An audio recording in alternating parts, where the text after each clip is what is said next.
আমাদের ভিক্ষা দেওয়ার মতোই টাকা নিয়ে আপনাকে কি দেবো? কেন? আপনাদের বাড়ি তো অনেক সুন্দর। আচ্ছা, আপনি কি বাড়ি দেখে নির্বাচন করেন কি গরিব আর কে ধনী? আপনাদের পোশাক আশাক বাড়ি ঘর কত সুন্দর, এটা দেখেই তো আমি নির্বাচন করলাম। আপনারা একটু বড় লোক। আর আপনার পোশাকটা দেখে আমাদের চেয়ে বেশি স্ট্যান্ডার্ড। আপনি কিভাবে এভাবে ভিক্ষা করে বেড়াচ্ছেন বাড়ি বাড়ি? এটা আমাকে একজন ধনী লোক দান করেছে। তো তার বাড়ি গিয়ে ভিক্ষা করে আসুন যান। তারা আপনাদের মতো কিপটা নয় এত। আচ্ছা বুড়িমা, আপনি বুড়ি নাকি মেয়ে বুঝলাম না ঠিক। আপনি বুড়ি মানুষ, আপনি কিসের শাড়ি পরবেন, কিসের পরছেন পার্টি ড্রেস? আর আমাদের সাথে বিতর্ক করতে আসছে না তো, বয়স হয়েও বুড়িমা একদম কবর ভেঙে গেছে কার সাথে ঝগড়া করতে গিয়ে আমাদের বাড়িতে আবার এসেছে।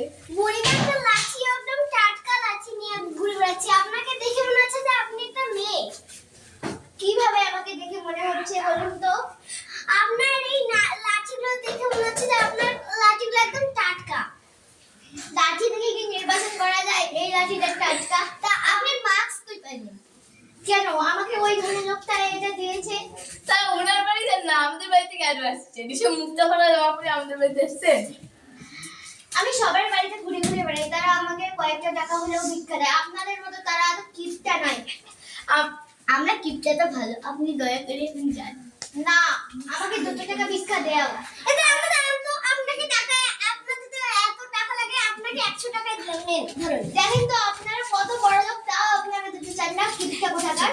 আমাদের আমরা ভিক্ষা করি 100 টাকা ইয়া করছি, আর আপনাকে কষ্ট করিয়া ভিক্ষা 100 টাকা দিচ্ছি।